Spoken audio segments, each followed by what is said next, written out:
So I want to look at how to use our calculators to find probabilities, okay?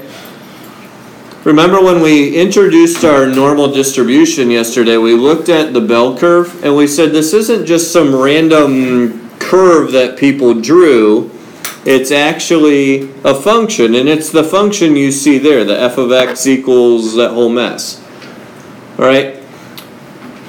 When we're finding probability, we're finding area under a curve. And by the way, that's why, in part, the probability of any one exact value is 0.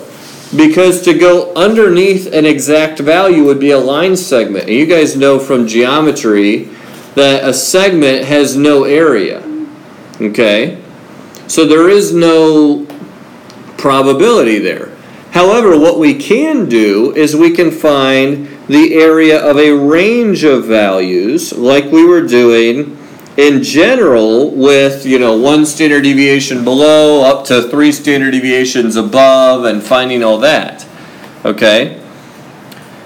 However, there's a more exact way of doing this, and this is by finding area using the integral.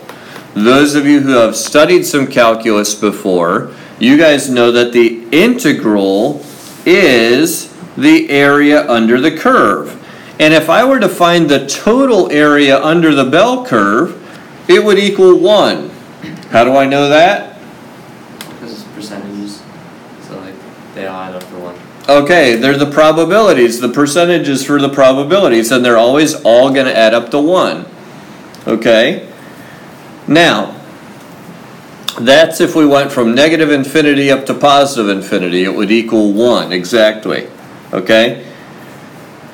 However, I want to look at how we can do this on the calculator, and I'm actually going to show you 2 ways. The first way, I am only showing you because I want you to understand what your calculator is doing in the background when we do it the second way, which is a lot easier. Okay?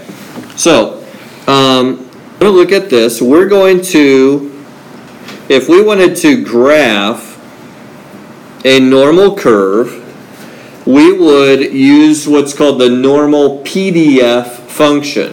Okay? Now,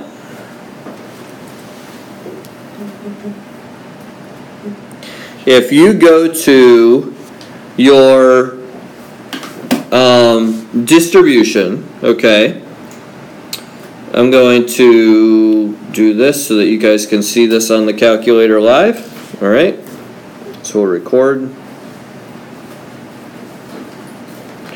All right, so we have the normal PDF. This is what it's going to look like because we're going to do, we're going to graph one where the mean is 5 and the standard deviation is 1. Okay? So, the way we got to this is if you do second distributions, it's actually going to be the very first one listed there. Okay, so if you have your calculator, so you hit second distribution, it'll be the first one listed, normal PDF. Okay, there's number 1.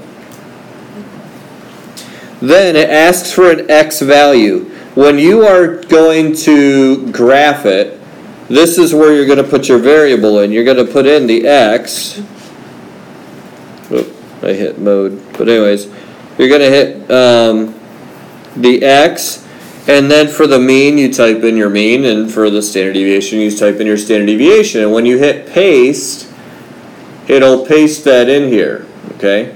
It's kind of a little shaky on the recording here for some reason. Okay? Now, the other thing that you need to do is you need to be careful about the window that you set. Okay? This can be a little bit challenging. All right? But let's think about our window.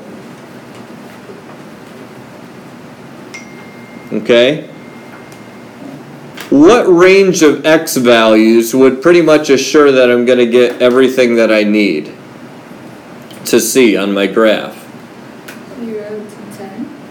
Okay, yeah, 0 to 10 would work because my mean is 5, right? And the standard deviation is 1. So 0 to 10 would give me 5 standard deviations on either side. Okay? So good. I'm going to go to my window, and I'm going to set my x min to 0 and my x max to 10. Okay? And then it's going to be a little bit different for your y every time, but remember, this is never going to go up past 1, and a lot of times it's not even really going to get all that close to 1. So I like to go just a little bit below the x-axis, down to like a negative 0.2. That way if I'm tracing something or whatever, there are some numbers at the bottom of my screen, I can still see the bottom of my curve. And then I'll go up to like a 0.6 maybe. And if I need to adjust it after that, I can come back here to the window settings and adjust it. But you'll notice here, now I hit graph, and you can see the bell curve. Close that. So you put the min, you put negative 0.2 and max put 0.6? Yeah. Not 0 and 1? You could put 0 and 1. You'll see it still. It doesn't matter. Either way, you know, you just want to be able to, you want to be zoomed in enough to where you can actually see the curve. Mm-hmm. If you set it at negative 10 to 10, like you have your window in standard zoom, it's just going to look like a flat line on the x-axis. All right, so that's what that looks like. Okay? Now, what was the probability that we wanted to find? It's behind the video here, but... it's between 3.5 and 6. Okay, it's between 3.5 and 6. 3.5 isn't on one of the standard deviations, okay? So what we can do is we can find the integral from 3.5 to 6. The nice thing is you don't have to know how to find integrals yet, but notice what's going to happen. We hit second and the calculate is above trace. And look down here, number 7 is the integral. Okay? Now it's asking for a lower limit and then it's going to ask for an upper limit. And you can use the arrow keys to scroll, but we're actually going to instead just type in 3.5 and hit enter for the lower limit. And then it's asking for upper limit and we want to go up to 6. Okay? And check that out. It's finding the area, and it said that the area is 0.7745. Okay? So,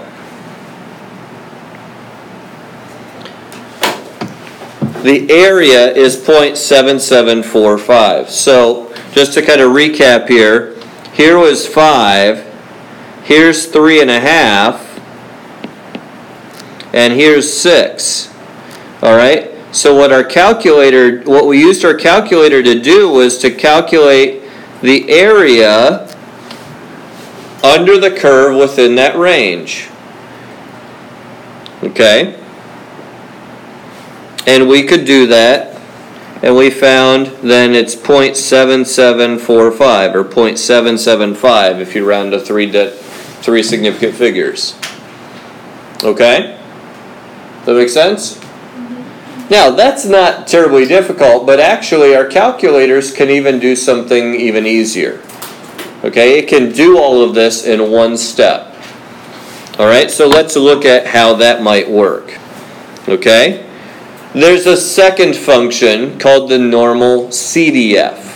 Okay, by the way, one note I will make here is that if you have an n-spire, instead of normal PDF and normal CDF, they actually changed the name of the function to just norm CDF and norm PDF.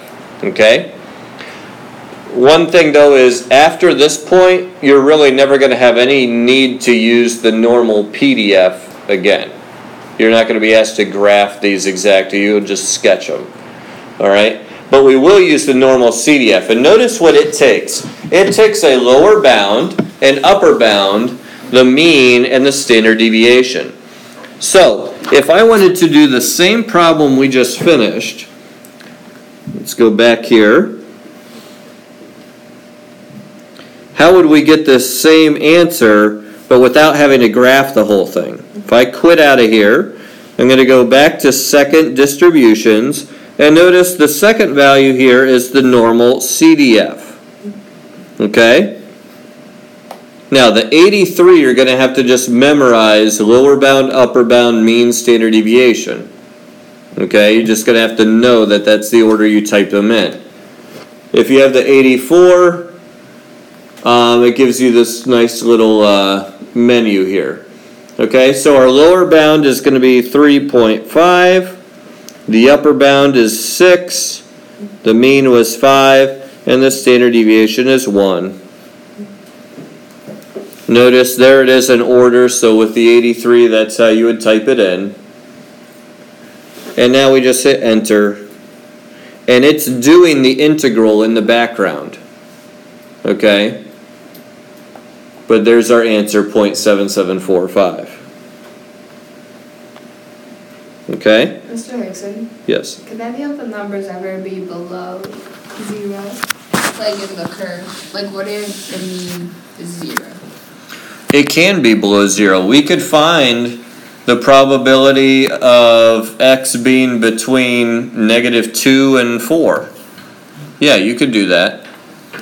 Now, in the situation, it may not make sense that there's something below 0, but mathematically, it still could be less than 0. Okay? So, again, we got the point, Again, we got the point, or the value, 0.7745.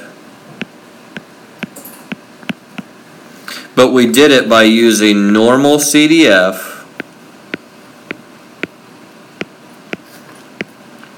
3.5, 6, 5, 1. Okay. Do we have to write that out? That is how you would show your work if you were doing this on the IB exam or for our test. You would want to write down the function you're using and the inputs. Okay. Now, one thing that can get a little bit tricky is if, for example, what if we said we want the probability that x is just less than 4?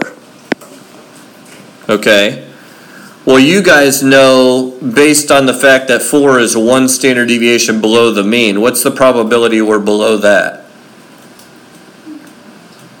About. 16. Yeah, it's approximately 16%. All right? But using this, the question really is, if I want to go down to negative infinity, what would I use as my lower bound?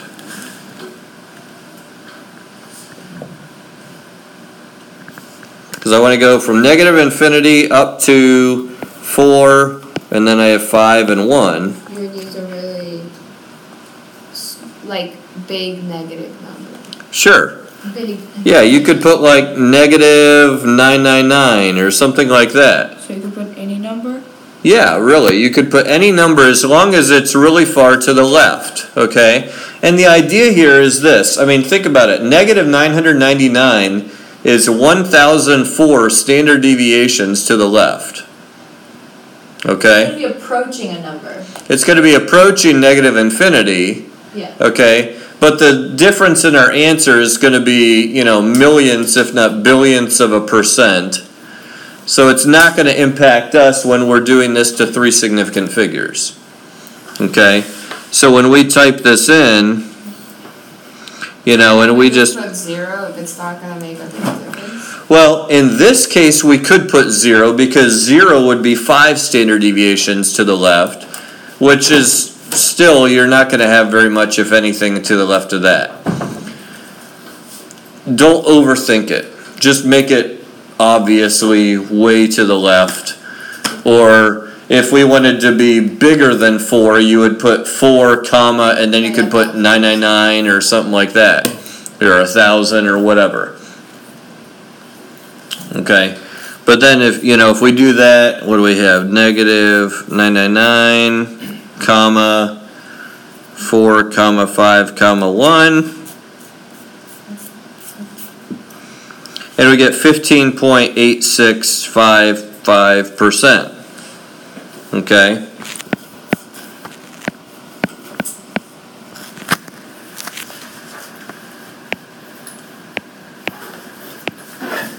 Okay? So approximately 15.9%. So it's about 16, but notice this is going to be more exact. Okay? Alright, so that's really it. At this point, all there is to get comfortable using your calculator and to practice a bit.